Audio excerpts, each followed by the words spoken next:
രണ്ടുപേരും ഞാനൊക്കെ വന്നിരുന്ന ചിരിക്കുകയാണ്. ഓരോ സംശയം ചോദിച്ചു. രോഗികളാണ്, സംശയ രോഗികളാണ്. ടോറസ് രണ്ടുപേരും മണല് ചരിയൊക്കെ കുഴച്ചിരിക്കുക. അതിൽ ചെറിയ ബോക്സിനകത്ത് അടച്ച് 2 ദിവസം വെച്ചിട്ട് 3 ദിവസം വെച്ച് കഴിഞ്ഞാൽ ഉണക്കി ചെറിയ ചുള്ളിൽ വരും. അപ്പൊ അത് സ്ട്രോങ് ആവും. ഇവിടെ കുഴക്കുകയാണ് ഇപ്പോൾ നടക്കുന്നത്. ഈ സ്ട്രൈറ്റിംഗ് ചെയ്യുമ്പോൾ ഫസ്റ്റ് ചെയ്യുന്നത് കുഴക്കുകയാണ്. ഇത് വാഷ് ചെയ്ത് കഴിയുമ്പോഴത്തേക്ക് അതിങ്ങനെ സ്റ്റഡി ആയിട്ടിരിക്കുകയാണ്. അത് അയൺ ചെയ്ത് നമ്മൾ സ്റ്റഡി ആക്കി എടുക്കും. സ്റ്റഡി ആയി കഴിഞ്ഞാൽ അതിനിടയ്ക്കുള്ള ഗ്യാപ്പ് ഫീൽ ചെയ്യാൻ വേണ്ടി ചെയ്യുന്നത് ഈ ന്യൂട്രലൈസർ ഉണ്ട്. അപ്പൊ ഈ ന്യൂട്രലൈസർ കയറണമെങ്കിൽ ആദ്യം നമ്മൾ തേച്ച ക്രീം കംപ്ലീറ്റ് ആയിട്ട് വാഷ് ചെയ്ത് പോയെങ്കിൽ മാത്രമേ ന്യൂട്രലൈസർ അവിടെ കയറിയിരിക്കുന്നത്. മനസ്സിലായി? എന്നാൽ മാത്രമേ ന്യൂട്രലൈസർ അതിന്റെ സ്വഭാവം കാണിക്കൂ.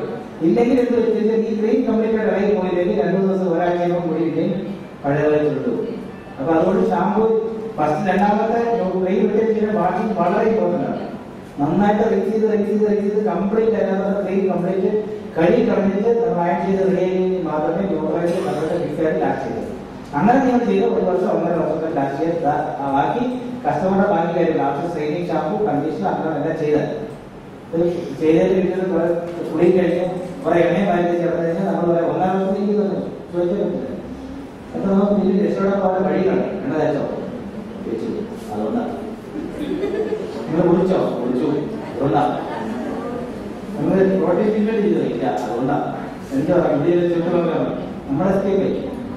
ഇതൊന്നും പറയാതെ നേരത്തെ എന്തോന്ന് പറഞ്ഞാൽ ആയിക്കൊണ്ടിരിക്കും. ഇതെല്ലാം നമ്മൾ പറയുന്നത്. ഞാൻ ഈ പറഞ്ഞ ഓരോ കാര്യം ചെയ്യുമ്പോൾ ശ്രദ്ധിക്കേണ്ട കാര്യം പേപ്പർ അത് ടീച്ചി എടുത്ത് കൈ കൊടുത്തിട്ട് നമുക്ക് കൂടുതൽ കാര്യങ്ങളുണ്ട്. വായിച്ചിട്ട് സംശയിച്ച് പറഞ്ഞാൽ അല്ലെങ്കിൽ നല്ല തിരക്കുള്ള ഭാഗം നിങ്ങളാണെങ്കിൽ ഇത് 10 വർഷം പറഞ്ഞിട്ട് പിന്നെ ചെയ്യും.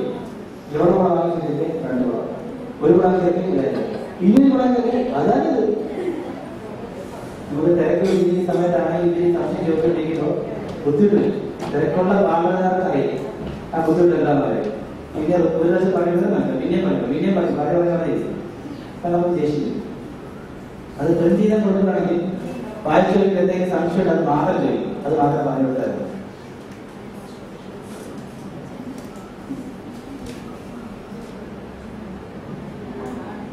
ക്ഷമാശീലം നന്നായിട്ടുള്ളവർ മാത്രം വെളിയിലേക്ക് ചെയ്യാൻ പറ്റും.